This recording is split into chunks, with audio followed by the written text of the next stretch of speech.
Hello everybody and welcome to the Magical Learning Podcast for this week. Only, this week it's a little bit different. For people that don't know, this week Danette released her first ever book, The Adaptable Leader. And it's an amazing triumph and it's an amazing book.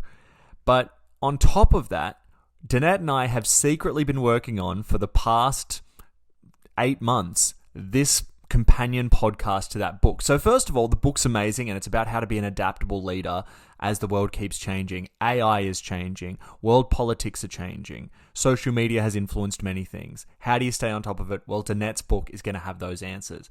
But on top of that, we are giving you extra content just for free, which is a companion podcast. Now, this podcast, well, it's amazing. It's a companion podcast that over 8 weeks, Danette is going to talk to 8 different experts who work on different areas of adaptation. Now, the fun side of this podcast is that Danette is also going to bring on people who you've heard on this podcast, some friends of the show, like Kirsten Peterson, PhD, Sophie Krantz and Mark Butler, as well as many others, but also introduces some new faces to us and talks to a lot of old friends. So you get a lot of really nice, friendly conversations around adaptation. Now, you can stay tuned on this Magical Learning feed and just listen as usual. It's going to come out every Friday, Australian Eastern Standard Time. Or, if you want the episodes a few days early, I am going to encourage you to go over to the Adapt with Danette FM podcast page. Now, it's going to be available wherever you get your podcast, and those will release a few days early. So if you're loving it and you want to hear the next one, I'd say jump over and subscribe to that as well. Now, the book itself is available both as a paperback and as an EPUB, so you can get them available now. Go to the website, that's in the description. So this summer, we're going to have 8 episodes. They're all amazing. And you're going to enjoy the summer of the Adapt with Danette FM podcast, available wherever you get your podcasts. Now, as I mentioned before, there are many friends of the Magical Learning podcast on the Adapt with Danette FM podcast. And our first episode is no exception. Today, we're going to be talking to Callum McKirdy, who you will have heard on previous episodes and has an amazing journey, amazing story, and has dealt with a lot of neurodiversity in the workplace and now helps people with it throughout New Zealand and the world. So I can't think of a better person to start with. This is a bit of a longer episode, so you even get bonus up the top. So I think without further ado, enjoy your summer of the Adapt with Danette FM podcast. Enjoy our first episode. And as always, everybody, have a magical week.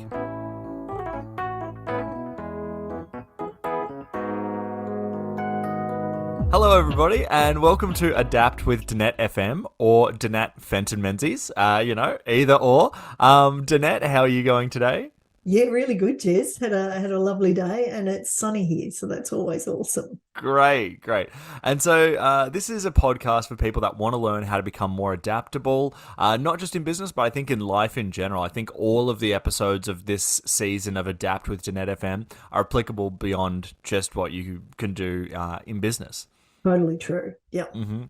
And we should mention this is a companion podcast to The Adaptable Leader by Danette Fenton-Menzies, which will be out now. So you can go check that out. We'll have the link available. Very exciting. So that's a book you can read that builds even more upon this. If you love this podcast, or if you've come here from the book, welcome. Here's some extra content for you with some amazing guests.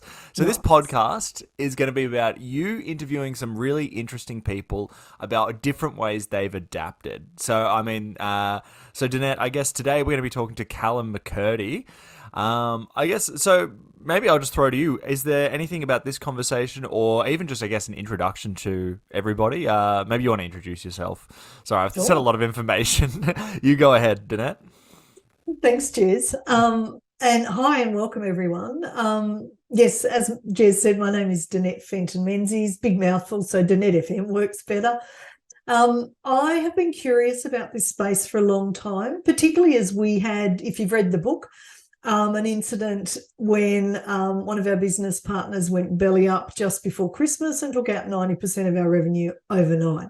So I learned to adapt, as did my husband, very quickly.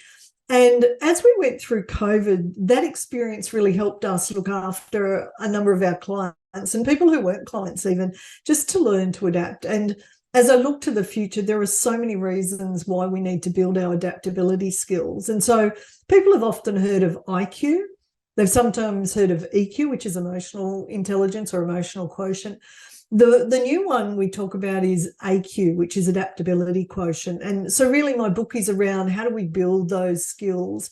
And this podcast, I thought about, and Jeremy definitely helped me with this concept about how do how do different people adapt during their careers, etc.? And so we've sought a diverse group of people to really share their insights on how do they build their adaptability as leaders too.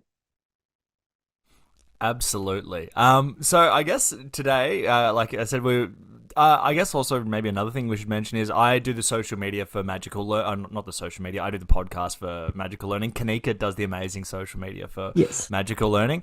So I've just jumped on to help facilitate this conversation. So today we're going to be talking about a really interesting topic, and this is a really, really good conversation. And that is how understanding neurodiversity makes you a better leader to everyone. So certainly at the moment, there's a lot of talk about neurodiversity in the workspace, and it's a really important conversation. And today, Callum is someone who has ADHD, has worked through autism, and only learn about these things later in his life, which you'll find out in the conversation today. But he talks about how he adapted. So I guess, Danette, I'll throw over to you the sort of topic, and I guess even any insights you had on the conversation with Callum about this topic. Yeah. Yeah, and we've had a conversation on the Magical Learning podcast with Callum, which sort of linked me to reach out to him to talk about it in terms of the book. And what I love about Callum is, some of the insights he shared, which really made me think about how, we're all really neurodiverse because each of us have different experiences. And there are a lot of people, I think he said, and I'll just get my quote from him correct, that about 80% of neurodivergent people in the workplace are undiagnosed. So you've got people who don't necessarily feel like they fit in. They're trying to fit in. They're trying to create ways to adapt to the workplace. And as leaders, if we can get curious about that, not to label or put them in a box, but really to ask questions about how can we create a workplace that allows them to bring their strengths to the workplace rather than them constantly fighting against rules that maybe don't work with their neurodivergency. And those rules don't necessarily, or the policies and that are in place, don't necessarily stop the person from doing great work. But what happens is they get so tied up in trying to do what everyone else is doing that stops them from doing great work. And Callum shares a great story about, in terms of his neurodivergency, and he only found out a few years ago that he had ADHD. And he said a number of people with neurodivergency, they could be neurodiverse and often are neurodiverse in a number of different ways. So someone with dyslexia, for argument's sake, which Callum definitely has, also then ended up being diagnosed with ADHD. So the thing is, we're all different as human beings. And so a great leader, if you want to help yourself and those around you get the best of each other, it's really being curious about what can I do to make the workplace work better for you so we can bring out your strengths. So I love the theme throughout this particular conversation, and also how the more we have those conversations as leaders, and a number of leaders will be neurodivergent as well, the more it makes it a conversation that we are comfortable having, and we can be more authentic. And authenticity through adaptability is a massive, massive thing, because if you're not authentic, people don't trust you. So anyway, enjoy this conversation with myself and Callum, and can't wait to see your feedback about it. Welcome, Callum McKirdy, and so grateful for you to be part of the Adapt with Danette FM podcast. And I'd love for you, for those of our listeners who perhaps don't know you yet, and they shouldn't they? I'd love for you to introduce yourself. Give us a little bit of background. Cool. Look, thanks so much for having me, and a bit of a pleasure. Always nice to catch up as well. Right, a little bit about me. Sheepers, where to start? I guess I've got one of those stories that I always thought wasn't necessarily remarkable. And then there's the more I talk to people, will go, oh, that's been an interesting life. It's like, yeah, it has been. So I guess the boring version is I grew up in a small town, went to school, did a whole lot of things, went to university, fell into a job in HR almost accidentally, and have been sort of in and around HR, culture development, leadership development for about 22 years now. And that's been good fun. And there's a whole lot of sort of, I guess I've had fish hooks in my career through that. But what I do now is I help organizations and people who think differently to harness that different thinking. So people who experience the world a little bit differently, like people with ADHD and dyslexia and autism. They're, I guess, the big three. My sort of personal, I guess, passion is adults, professionals with ADHD and dyslexia as well. I have both. And when I had the realization, like I've always known that I've had dyslexia, but ADHD diagnosis was about 4 years ago. And I guess the penny dropped with that. And I thought, well, hang on, I've got all this experience around people management systems and how we expect people to follow a fairly similar trajectory through organizations. Something that never made sense to me, and all those HR processes sort of billed as world-class and best practice. I never got them. I always thought I was just dumb, but it made sense as to why I didn't see those as being particularly useful to me. And I thought, well, there must be lots of other people like me, and lo and behold, there are, who just bubble below the surface. And so it's my job now to help those people see where their brilliance is, and that they're not broken, and to help organizations, I guess, harness that untapped potential that's just, it's been sitting there all along. So that's, in a nutshell, who I am, what I do. I'm out of little old Dunedin, New Zealand as well. So I'm right at the bottom of the South Island. So I travel a lot. I'm heading to Auckland in a couple of days' time to speak at a law conference, which I'm looking forward to, because they have a lot of neurodiverse or neurodivergent people there, and they sort of bubble below the surface. So yeah, there's me. I'm writing a book, and obviously this podcast is also to help leaders to be more adaptable. Yeah. And one of the things I've loved since the podcast we had with you on magical learning about your story and some of your experiences is it made me realize that often leaders won't necessarily be aware of how they can support people who might have ADHD, be dyslexic or whatever. As you said, they bubble below the surface. So yeah, I'd love, because obviously you've had to do this over your career and your lifetime. What are some of the things that help you adapt, but also could help leaders help others to adapt better in the workplace? Wow. That's a massive question, because as you're asking that, of course, my brain is firing off in all directions, and I can't note down all the things that I wanted to say, because I think there's probably 5 or 6 different angles that's coming from. One is assuming that you've got what we call a neurotypical leader managing people who may or may not be neurodivergent. So I guess also in that is we have neurodiverse leaders as well, right? And so the experience of the person and those people they're leading can be quite different as well. I will say though that one of the keys with neurodiverse people is 80% of us are undiagnosed. So we have no idea what's going on. We just know we don't fit in, right? So it's really important for, I guess, leaders to get to know their people, to notice something about an individual and to talk to that, but not to necessarily label the person as the behavior. So go, look, I just noticed that, time management is an issue, or you get things in at the last minute, and I notice that tends to be towards the end of the day, but there's not a lot of interaction from you earlier in the day. I find that curious. Can we have a wee chat about that? What's that about? Now, the what's that about isn't about justify yourself. It's help me understand what it's like to be you. Because I think that's a leader's main role, is to create that environment for everyone to thrive. And that means getting to know people and go, well, what do you need? What can I do to help you out in that sense? But I think also what's really important to recognize in that 80% of people being undiagnosed is there's a lot of confusion, but also neurodiversity, all of neurodiversity essentially is something that people are born with, right? So there hasn't necessarily been anything happened or changed, etc.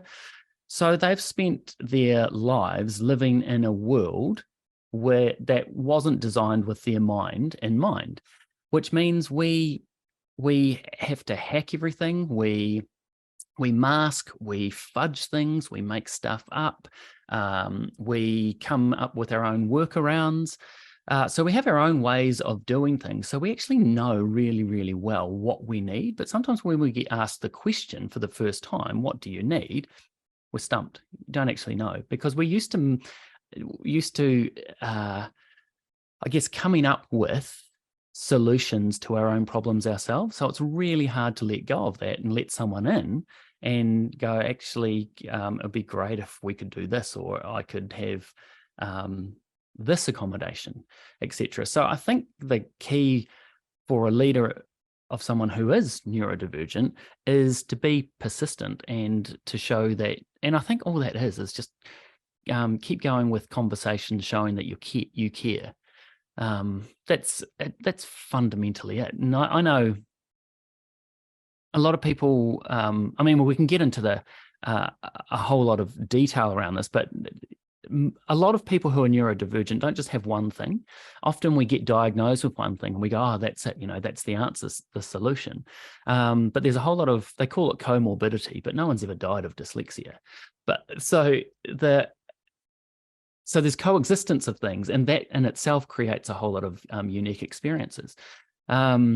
And you only, in the workplace, you only see certain things in a work context. And so it's really easy to pigeonhole people as well. So we've got to make sure that we understand, we build that relationship and understand what's going on in people's lives. And perhaps even as leaders, be vulnerable and let our staff know what's going on for us as well, which creates that trust and connection in order to be able to really talk about the stuff that people need. I think we spend a lot of time focusing on leadership, and we don't necessarily spend that much time focusing on followership. And that's why I was really excited about coming on this podcast, Danette, about adapt. Like people who follow leaders also need to adapt their following style, even though it's not that transactional, it's not that linear or one way all the time. Does that answer any of your question? That does, and a great answer. And I'd also love then if we talk about, what if you've got a neurodivergent leader? What are some of the things as followers, as team members that can work really well? Well, like I said right at the start, I'm going to speak at a legal law profession conference in a couple of days' time. And what's really interesting there in particular, and it's not particular to that profession or industry, but it's definitely prevalent there, where we have someone who's neurodivergent and they move up through the ranks and maybe become a partner. And it's easy for that partnership leadership team to go, well, neurodivergent people don't need help because, look, X or Y has made it, right? And so they just pigeonhole people that way. But everyone's different. And often what makes someone a great leader is their difference, right? That's not to say that those people haven't struggled. They've just found ways to hack and get their way within a particular system that may have taken immense effort, huge emotional toll, working extra hours just to get things done. But neurodiverse leaders, we can stereotype a little bit and say that people with ADHD are very creative, and so they tend to provide their teams with lots of autonomy, and they check in, etc. But they're not great on either holding people to deadlines or maybe not great at giving the clearest instructions, right? And so they need to work on their stuff. I guess the key is to know yourself as a leader, especially a neurodivergent leader. And I think there's a transition zone or point in people's careers. You know how often it's the good technical person that gets promoted because there's nowhere else for them to go, and you lose a great technical person and you gain a rubbish manager. What I find with neurodiverse people moving through the ranks and moving into management and leadership roles is, and I'm guilty of this myself, and I use that term guilty lightly, but I think there's still truth in it, that we go, right, we're in a leadership role now. I need people to operate in ways that I would never operate in. And so we forget what it was like to be led by someone who we didn't quite get.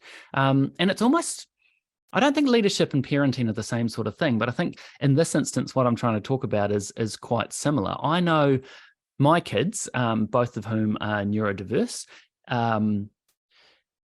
I know growing up and not knowing what was going on for me, especially around my ADHD, as a younger parent, I expected, I think I was harsher on my kids around the things that I thought might identify my weaknesses. If I've got a hang up, I don't want my kids to have that. And so I think maybe subconsciously, but definitely at times consciously remember, talking to them about doing things that weren't showing them in this light.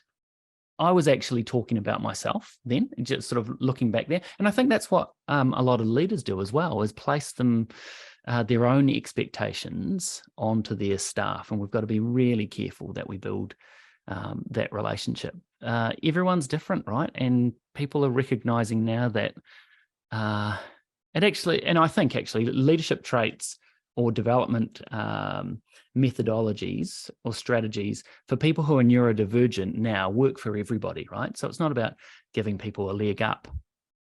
And especially in a time when work used to be the greatest stress in people's lives, but now I think life is the greatest stress in people's work, which is really important, means it's really important for us to build that relationship. So I guess going full circle, I don't think it matters if you're neurodiverse as a leader or a follower, and vice versa. The key, if you reach a leadership role, is to get to know yourself first, show yourself to the people you're leading as a way of setting them up to be able to show you who they are. That's the only way you're going to get the best out of yourself and other people. And a number of, in fact, all of the guests I've had so far on the podcast talk about how important it is to have that authenticity as a leader. So I love that you've brought that in as well. Yeah, I mean, just talking about what's hard right now is really it's so important. And I think we've got that hangover of decades of leaving your personality at work, at the door when you get to work. And I think a lot of people are struggling to shake that. And now, if any time is the moment for us to go, that's a waste of time. What a wasted load of energy. So true. I heard someone call it image management, where the amount of energy and effort we have to do to pretend we're someone we're not. Yeah. When we could be utilizing that time, actually bringing our superpowers, our strengths out. So I totally agree. And I think that pretending to be someone we're not is often it's not sinister, it's not insidious in any way, but it is through fear of being found out that people, that imposter syndrome, sooner or later people are going to find out that I'm not as good as they think I am. But everybody's suffering from that. And also what I know from my own personal experience is, while I think I'm hiding all that, everybody sees through that. In fact, those things that I'm trying to hide, and even the way I'm trying to hide those things, are exactly the reasons or the things that people like and love me for. So we're not fooling anybody. And so again, it's that wasted energy around that image management. And we just don't, that's so taxing on people. Like, we've got enough to worry about in society these days. And also, as you and I know, we've spoken about before, nobody's watching us as much as we're watching ourselves. So yeah, it's that get real moment where we go, actually, that doesn't matter. And one of the things, and I took away many things from the podcast, we did the Magical Learning podcast. Mm-hmm. I loved your story about your relationship with time and timesheets. And I'd love for you to share that again. And only because it had never occurred to me, and yet it is such an important thing for that curiosity of others. If someone's not filling in timesheets, there could be way more reasons than people make up. So yeah, sure. Okay, I don't know what about that we tale you want to hear, but essentially, so with my ADHD, I have time blindness. So what that is I have a very poor ability to judge not just the length of time, but how long it will take for me to do things. So, for example, 2 minutes from now and 2 years from now have the same sort of gravity. There's no difference in the sense or the feeling that gives me. I know that they're different, but in terms of an experience, I can't feel like they're going to be any different. And so I've been tripped up in the past by thinking I might have 10 minutes until I have a coaching call. I look outside, I see the lawns need a bit of a trim, and so I jump outside thinking I can get the lawns done in 8 or 9 minutes in order to get back here in front of the camera and the microphone. And then half an hour later, I'm happily making nice patterns in the lawn, and I'm thinking I need to be somewhere. I know I've got to be somewhere, right? And that's because I just get lost in tasks, right? But also, I used to work for one of the big four consulting companies, and we would have to account for every 6 minutes, do that at the end of each week. And I can't remember what I did. I'd look back through my calendar and go, oh, yeah, I must have done those things, because I have very little working memory. So bugger all short-term memory, essentially. And so I'll look through my calendar and I'll go, I can't even remember doing that 2 days ago. But I have to allocate some time, or the time I've been working, to particular clients and to be productive and meet targets, etc. And people listening to this will go, well, why don't you just do that as you go? That would be a great strategy, but I just forget. And even post-it notes, like leaving a note for me, if that note stays in the same place, it effectively disappears after a day or so. And so I just don't recall those sorts of things. And so when it came to filling in my timesheets, I would go and hide in the bathroom. And people would, be wondering where I was. And someone who reported to me eventually would end up doing my timesheet all the time. Now, one of the other difficulties I have is sequential dyslexia. So that the system we use required drop-down boxes. And when things appear and disappear off a screen for me, I get lost in those systems. So not only does my time blindness ruin me at the start of that process, but actually doing performing the task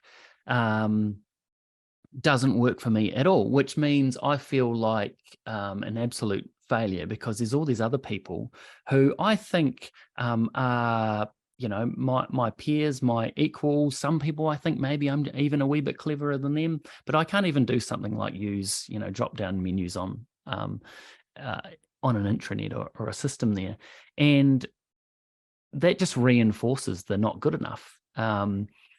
So I go into hiding for those sort of things, hide in the bathroom, or I avoid those tasks, and that puts extra pressure on my colleagues. But also, the more I get away with that as well, reinforces, well, I can just go through this habit, this behavior of letting people down. And so it becomes this catch-22. And we can quite easily say, we can give that another label around poor performance, but it's a downward spiral for me and for many people like me, especially when you've got upwards of 10, 15, maybe even 20% of people who are neurodivergent. Now, not everybody has my struggles, right? But they'll have different struggles. And we have in the past, I think, labelled, say, people who are autistic, we've labelled them as challengers, as troublemakers, people who question too much, or they speak their mind without thinking or considering how it's going to be received. And so we focus on that negative as opposed to going, actually, if we just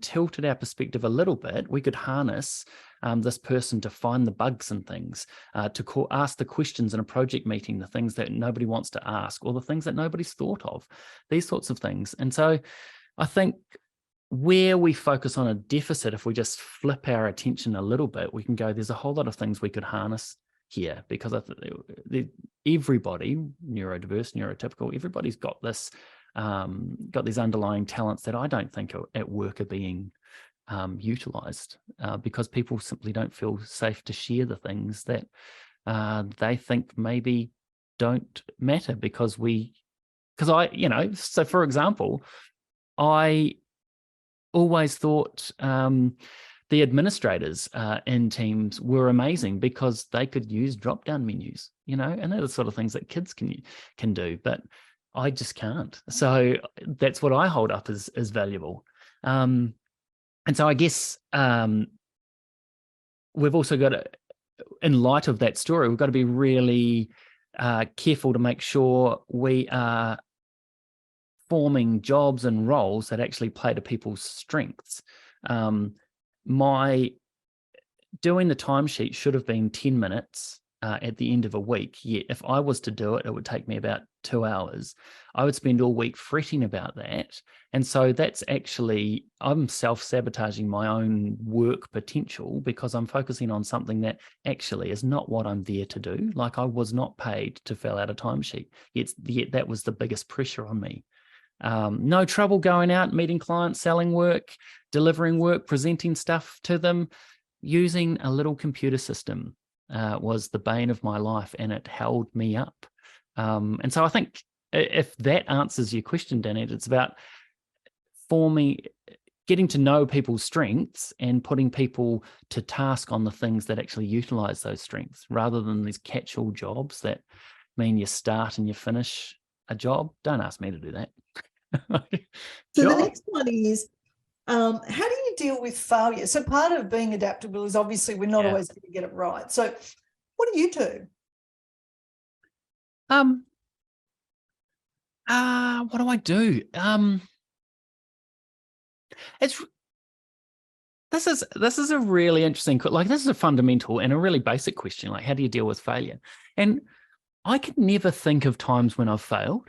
Like, I just, there's times when I haven't achieved things, but I don't feel like a failure. Like, I don't get down on those sorts of things. And I think maybe that's because my day, my week, my life is just a series of micro failures all the time. Like, I'm just constantly mucking things up, but I just have this ability to laugh at things and go, well, I'm still alive. No one died. I think I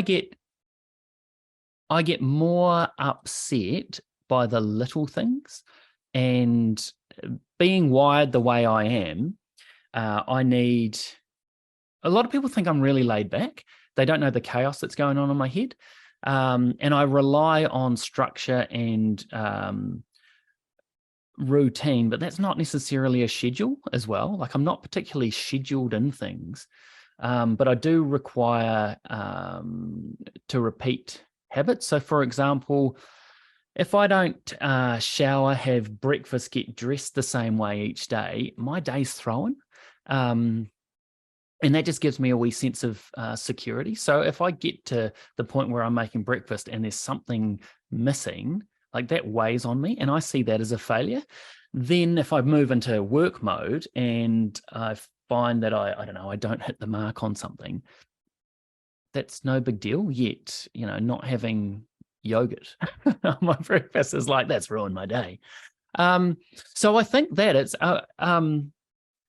is that anti-perspective? Like, you go, get a grip, yogurt you get through your breakfast. But it's, I don't know, that's one way. I think also we set really high expectations for what delivery, what performance is. And often those expectations are somebody else's. So, and we're trying to fit into someone else's mold or someone else's set of expectations, that sort of thing. And if we can take that away or break down expectations to then be our own, I don't think failure is necessarily an option. It might be missing the mark, but it's not all out failure. I don't really like that quote where people say, there's no such thing as failure, there's only learning. Yes, that's true, but there are some things, you fail, you drop the ball on things. But I think the key is to get back up and have another crack, and to realize or recognize when the way you're trying to do something is never going to work.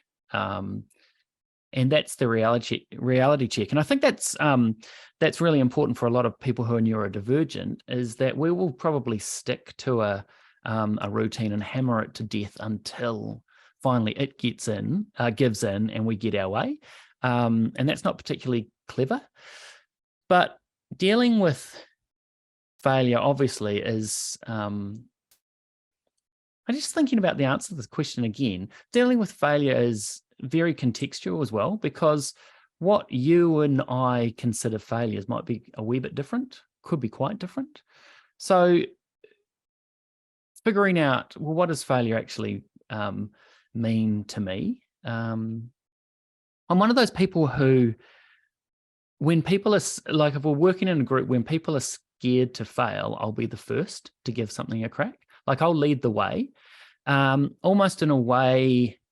And I actually like when things don't go well. So that then gives people permission. So I can become the butt of the joke. It gives people permission to give things a go. And I don't actually mind. Like, I'm used to getting things wrong. I'm used to putting my foot in it. I'm used to, and so I think almost I start off that way, and I may even rig things so that I don't succeed.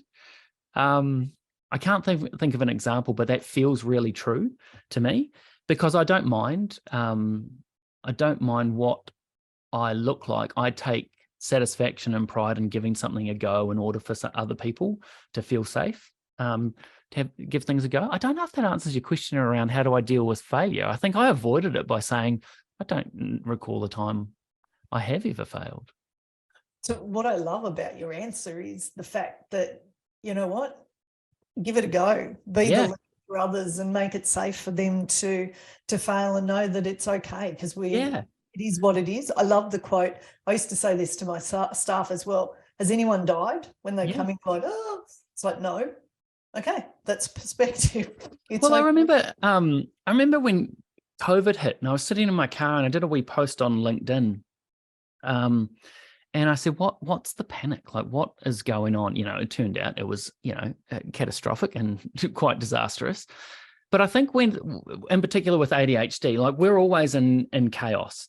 And so our chaos level is up here and everybody else is really calm. And so we feel out of control and we mask that and hide that. But when, I guess, for want of a better term, shit hits the fan and people's level of chaos rises to us, where they're going, what's going on? And everyone's running around with, like headless chickens.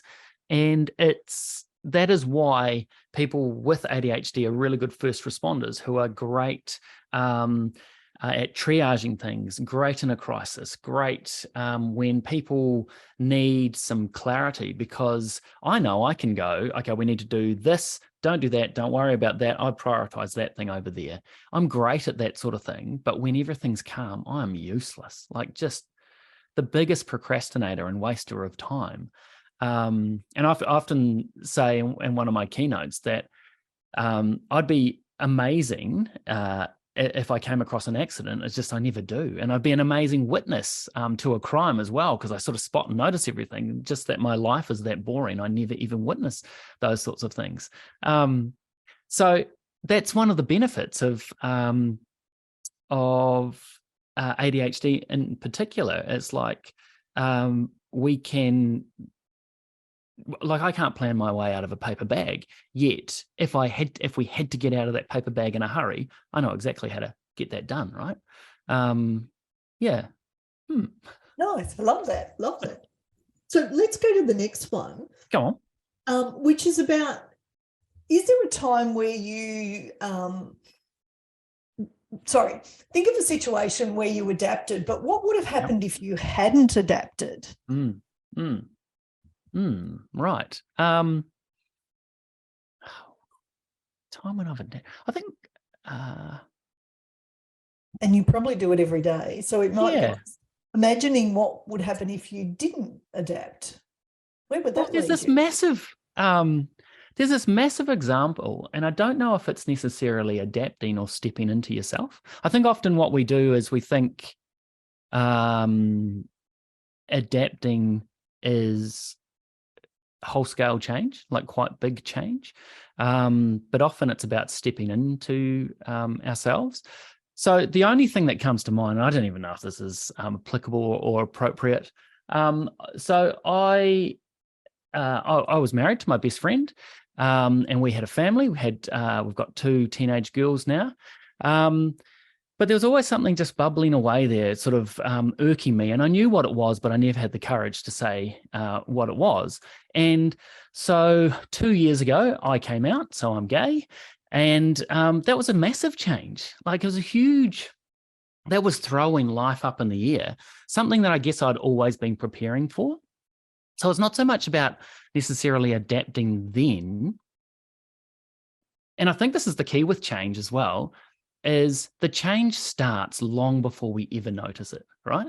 And we think, the pace of change and the scale of change and the amount of change is increasing at an exponential rate. And I don't think it is. I think change started a long time ago, regardless of what example you choose or you look into. And so when I look at my own case, like, I knew, like, that was bubbling away, there was change there, and it got to the point where it's like I just have to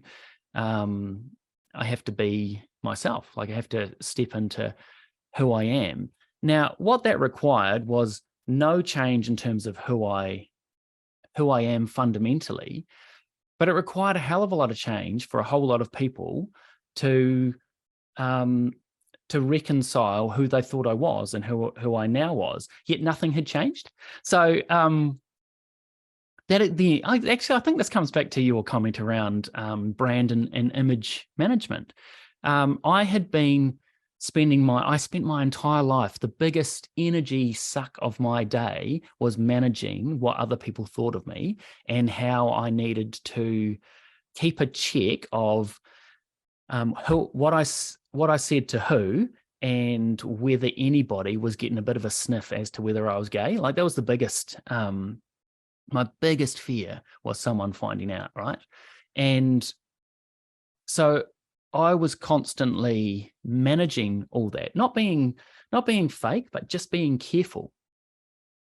And when the day came where I said, enough's enough, I'm not going to do that anymore, I think that's the change. That's when I adapted, because I adapted to go, I actually don't have to do this. And the amount of energy I got back, the amount of time I got back, actually, the amount of positive mental energy and mental health, where I just got to go, I found myself falling back into those habits of managing who I was in front of someone, and then to just go, actually, no. And for them to see something different, but also to see in my eyes that I was at ease with myself. Like, that was a huge adaptation. So I think also we go, well, adapt or change to something new or different, but sometimes it's a matter of changing into who we really are. So the change comes in other people's eyes, and I don't have to manage that anymore. Like, I've lost friends. People have walked away from me, and that's it, because I reconciled pretty early on that I'm not responsible for how the people respond to my news when they take it as their news.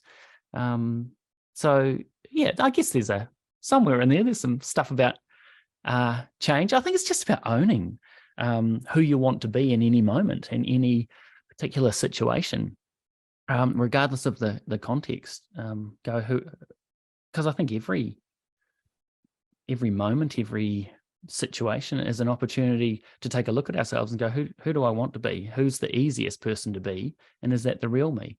And for me now, that's 100% being the real me. Thank you. Love that. And thank you so much for sharing. No And, trouble. yeah, I'm inspired and in awe. So thank you. Thank you. Now, That's interesting when you, it's funny because even before I came on here today, I was going, why do you want to interview me? And when you say that, which, is very, like I'll take that, I'll receive that. But it makes me feel awkward because I'm being thanked for living my life. Like that. and the reason I'm thinking weird. is because, you never know when you share something, the ripple effect it has. Yeah. And I suspect there'll be some listeners who are like, that's bubbling, but I haven't been able to share it. And, having someone role model that and, sharing that journey is super helpful. And I think, one of the things I know about really good adaptable leaders is they are authentic, because then they can put the time into where they need to. So that's why I thanked you, because there would be some people who wouldn't share that because they don't feel safe enough or whatever. Yeah. No judgment. It's like, I love it when people are authentic. Yeah, 100%. So do I. And I think maybe that that's quite important. Maybe that's something that you could think about in your book as well, around when, like, this is clunky, but it's something around in order to change, when do you not need to change? Like when you stop trying to change and just be. Like, I think that's adapting to a situation. You're right. There are lots of people out there, I'm sure. I see them quite often, who are not. It's not about not being authentic. They are not being comfortable as who they are. Yeah. And so they try to be someone else. And I did that my entire life. So undoing those habits of a lifetime have been very, very hard. 2 years on, I still do it. And there's a sense of comfort in that sometimes as well. But there's also a sense of comfort in letting that go and going, I don't need to do that. And just the relief is amazing, Yeah. Nice. Love that. So my next question is, what advice would you give to your 25-year-old selves? Ooh. Yeah, particularly around adaptability and leadership. So, and I know time is different for you, but just thinking back to a younger version of you, I'd love to hear some of the wisdom that you've learned over time. Sure. Goodness, where do you start? So in terms of my leadership, I think I'm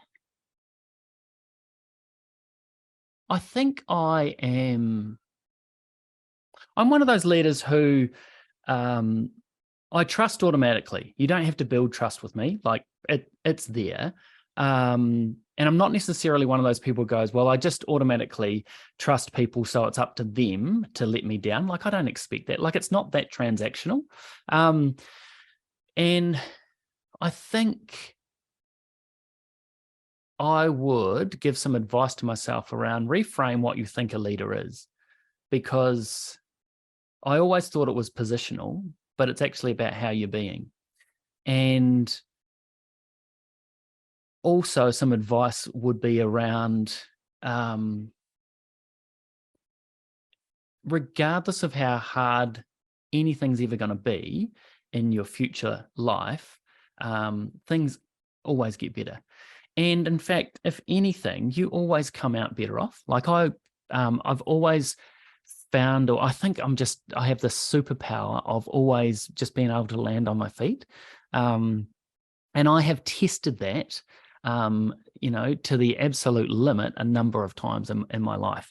And I was scared. Like as a 25-year-old, I was really scared. Like I'd left university, I'd started a job, I was getting married, we were starting a family, that sort of thing. And I had all these fears inside me about who I was. I do not regret getting married and starting a family. Like that's, if I'd come out at high school or at university, I wouldn't have this life that I have now. That's not to say that the last couple of years, and even the last couple of years, in that family dynamic weren't incredibly hard, difficult, hurtful. But things get better. So I think trust in yourself, trust in your ability to make things get better. I think that's really, really key. They say time heals everything. I don't know about that. I did a year so this is the apartment that I moved to after we separated. And I did a year of sitting here going, when's it going to get better? Just waiting. And it doesn't. So you've got to be active in that. I think also I didn't understand, like I hid my dyslexia. I wrote my first book by doing that at night and on planes, hiding the really clunky, labor-intensive way I'd have to print out each page in order to try and edit it, that sort of thing. And I had all of that from my family and colleagues and that sort of thing. I would probably tell myself the sooner I own not only my sexuality, but the sooner I own my way of experiencing the world, get tested for ADHD, my dyslexia, my dyscalculia as well. The sooner I own those, the quicker I would be able to have some real impact on the world. Like essentially, it's hurry up and own yourself. And that's my advice for other people out there as well. I've done some really hard things in terms of life change. And the fear that crippled me for decades was over in a snap. If I can just digress a little bit, I told people I was gay building up to the person who I thought would be the hardest to tell, and that was my dad. A lot of people think, yeah, that should be your wife, but no, it was my dad. That phone call we had, and his response, which was not what I expected, for 20, 30 years, was just in an instant. So like, I couldn't believe it. Like I was so annoyed with myself for going, you used him as the excuse to not come out, and he was amazing, and you didn't give him the credit that he might be amazing, and as a result, you've waited and wasted. And so, I reckon my biggest piece of advice to myself is figure out who you are, own it, and step into it. Because I could be amazing, and everybody can be amazing. 35, 25, 55. We've all still got amazingness to impart on the world. God, I waffle. Cut me off. No, you don't. I love that story. Thank you. Again, and I love that because it highlights to people that, rather than listening to those stories and not taking that action, you're better to take the action and actually find out. Yeah. Yep. That's right. Because I think also when you're doing something that is true and honest to yourself, if people don't like it, that's on them. Like, it's the people that stepped away from me have they've done me a favor. Like, I don't have to worry about what they might think of me. I don't have to worry about managing them. Like, as far as I'm concerned, this is the real arrogant thing. As far as I'm concerned, it's their loss. Because that's effort and energy I don't need to use up. So. Yeah. And it's an opportunity to explore what are the values, beliefs, and am I being true to those values and beliefs? And yes. it also clears space sometimes where you need that space too. Yeah, and who doesn't need that space Yeah. now? Like everybody's, not everybody, that's a big generalization, but lots of people are struggling, right? And we're struggling because we're pulled in multiple directions. And I think a lot of us are being pulled internally in multiple directions by our heads and our hearts. And I think giving yourself permission to go, actually, what does matter? Who am I? Who do I want to be? I got to a point where I'm 46 now, halfway through my life, I reckon. I want the second half to be better. That's not to say that the first half wasn't amazing, because it was, it was great, but I want it to be even better. And I'm still amazing friends with my former wife. Relationship, there's hurt there, and with the kids up and down, but they're also teenagers, and they've got their own stuff going on as well. But I think we create situations, and it's what we do in the moment, and it's how we choose to be in each of those moments. And I'm not perfect, but I do try to stay true to who I am and the reason I live the life I do now. Yeah. Nice. Oh, I'm so loving this interview. So we're getting towards the end, and I'm really curious, and we can talk for however long you want, because Jez will edit this as he does. Is there anything else you'd like to share? Given we're going to be talking to leaders who are either coming into the leadership space and learning how to navigate disruption, or it could be people who are already in the leadership space navigating that disruption and trying to be just a little bit more adaptable. But love your insights. Look, one of the things that I really like doing, this plays on the neurodiversity focus, I guess, that I have, is one thing I love doing with teams is helping them figure out where do they diverge as well as converge. And I think that's a really key skill for leaders to not only assess, okay, what have we got in the team? What are we trying to do? And where are our gaps? But also, who do we currently have here? And who are our outliers? Who are the people that don't work like other people? And how can we harness those skills, as opposed to going, how do we get this person and squeeze them to fit into this mold? That whole concept of recruiting for fit, I think, has been what has it done? It's been bastardized, essentially. It's been used by a lot of weaker managers to recruit people with minds like theirs, like thinking, how do I find people with minds like mine? And they just create sort of mini-me's, and we're not able to see a problem from all angles. We're not able to see the solutions that might be there, because we're all coming about that problem from the same stance. So look at where, as a leader, where do you differ from your team? Who in your team, and actually don't do the self-assessment yourself, but do it with your team and go, where don't we agree? And what's behind that? So what that results in is we come about the problem the same way.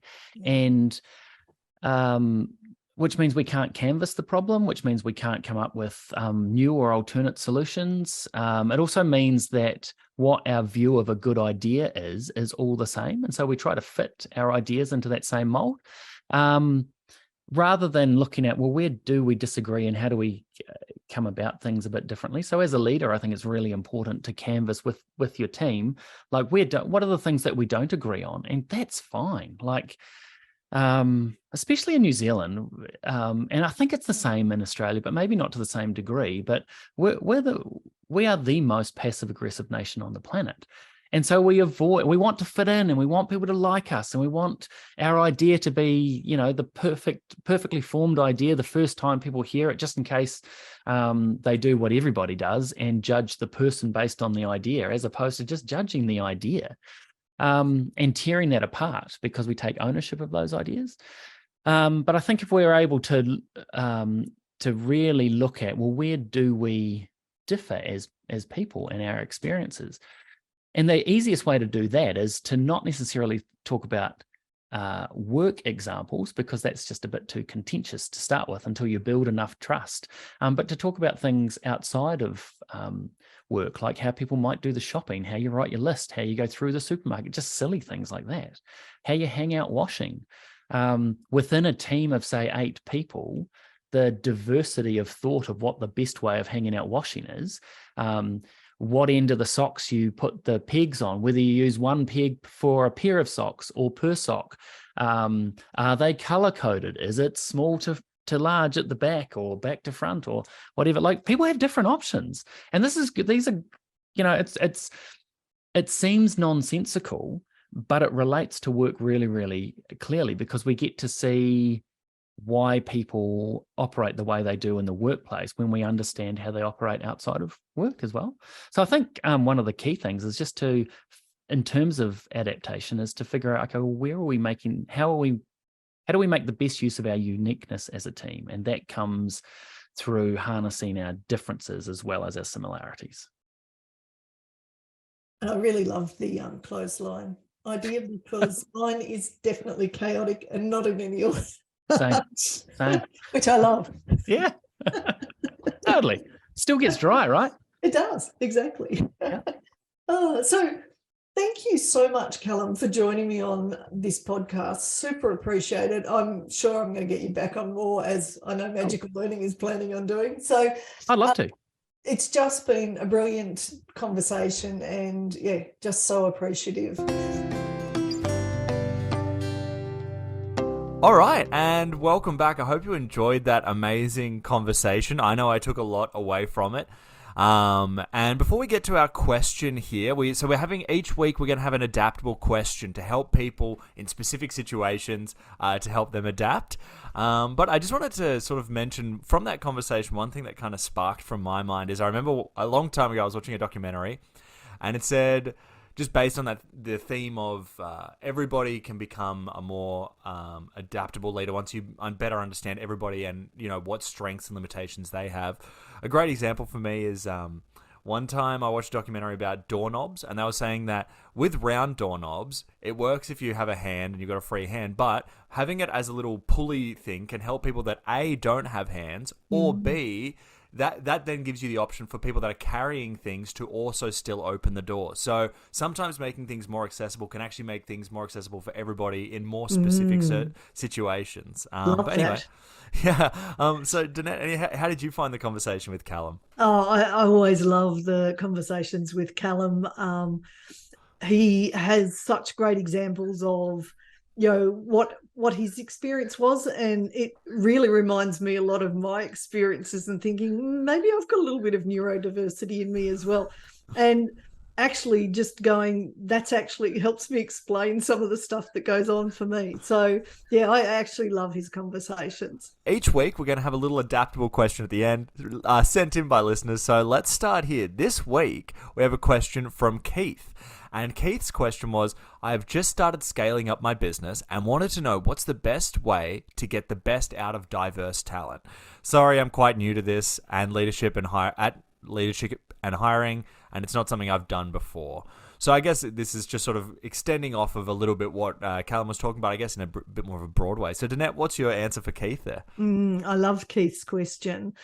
And so the first thing I'd say is, we need to know ourselves. So part of building your adaptability skills is actually to learn about your purpose, your values, and become aware of how you work, what works for you, what doesn't work, because it's really hard to lead others until you can tell them what works for you.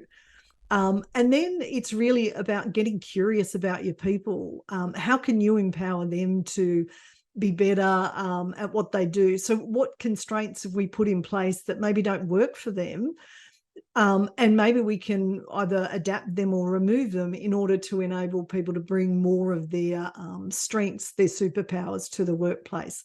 And one of the parts of the podcast that I loved about having this type of conversation is Callum talks about the washing line exercise.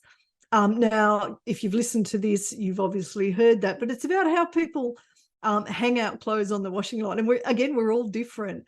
And that is less confronting often in a team than going, well, what do you do different at work to me? Start with, well, how do you hang out your washing, and go from there. So, you know what, Keith, you're always going to be learning. And I think the asking questions of your people, and if you get triggered, reflect on that for yourself and then go, okay, how can I make this something that, you know, doesn't make people fearful of asking me questions and stuff. And so being really open and vulnerable with your team as you learn, because when we're open and vulnerable, people are more likely to trust us and also more likely to support us if we don't get it right. Amazing. Well, Keith, I hope you enjoyed that answer, and thank you for writing in. So, Danette, do you have any other final thoughts on today's conversation before we wrap everything up?